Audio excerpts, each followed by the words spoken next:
Mugamba mutya abali ku channel yaffe eyitibwa Kyaiti YouTube channel yaffe olunaku olwaleero nze nammwe abazadde gowe n'omuzadde ng'olina omwana omuto ewaka, omwana ayonka, omwana omuwere, bw'ogendako ebweru mu nsonga ez'ekikulu w'okomawo ewaka tokwata ku mwana wo nga tonnabye ku ddagala erigenda okuggyako obusobyo.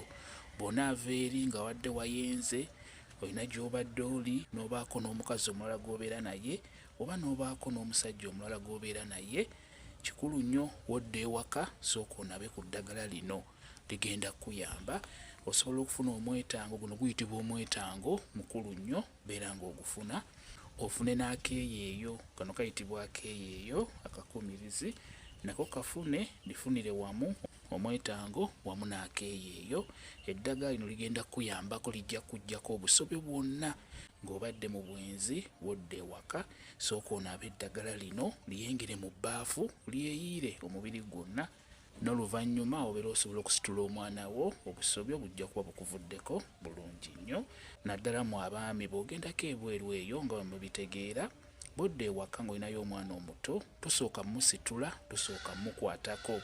Sooka onaabe ku ddagala lino likuggyeko obusobyo, n'oluvannyuma osobola okusitula omwana wo. Naye nga kikulu nnyo mukitwale nga kikulu, omwana wo ajja kusobako, omwana wo ajja kulwala obusobyo. N'olwekyo kikulu nnyo lino ddagala nnyo lijja bajjako obusobyo. Nammwe abakyala kye kimu. Ekirala osobola okugendako tugeze mu lumbe ng'obadde ogenze kusuza oba kuziika ng'ewaka olinayo omwana, era bw'okomawo osobola okunaba ku ddagala lino nga tonnasitula mwana oyo. Mu abazadde abakyala ng'obadde oyonsa n'ogenda mu lumbe n'ogenda mu kuziika, bw'okomawo oba n'osuza, bw'okomawo omwana oyo tosooka kumuyonsa, sooka onaabeko bulungi osobola okunaba ku ddagala lino. Mubeere nga mulikozesa, ligenda bayamba bulungi nnyo. Kamba WhatsApp namba yange osobola okumbuuza, nja kwongera okukunnyonnyola ku vidiyo eno. WhatsApp namba yange eri 0777873401 yeeyo WhatsApp namba yange.